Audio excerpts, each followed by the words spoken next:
In Investing 101, how the Fed moves are affecting the stock market and the housing market. Here to explain is John Bever, the president of Phase 3 Advisory Services, a registered investment advisory firm and registered principal with Royal Alliance Associates. Good to have you here, John. And what do you think is next for the Fed? Well, set up here, the Fed is fighting inflation, and they've actually partly created this with $9 trillion on their balance sheet. That's a lot of money that's in the system. So the Fed is now prepping the market for these rising rates. They're indicating maybe even 0.5% at their next meeting, the FOMC meeting in May.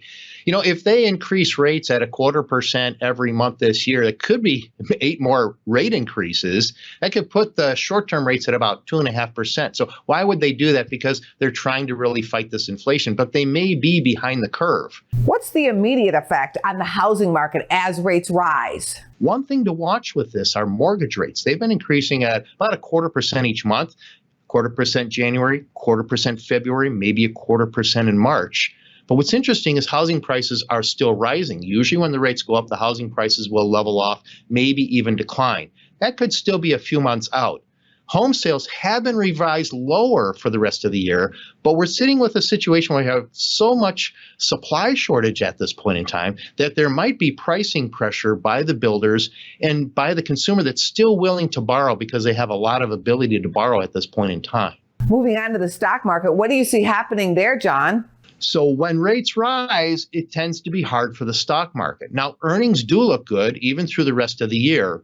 But when the interest rates rise, it creates this valuation compression. You see, the stock market investors are demanding more return as interest rates go up. That means the stock prices have to be a little bit lower where they're starting from.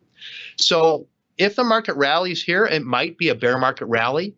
You see, the market is not yet priced for a 3% plus yield on the 10-year Treasury rate. If we go above that, the stock market could really run into trouble. So we may be seeing a sideways market until those rates reach 3%. Is this a good time to keep some cash on hand? So it's okay to have some cash on the sidelines as interest rates are rising.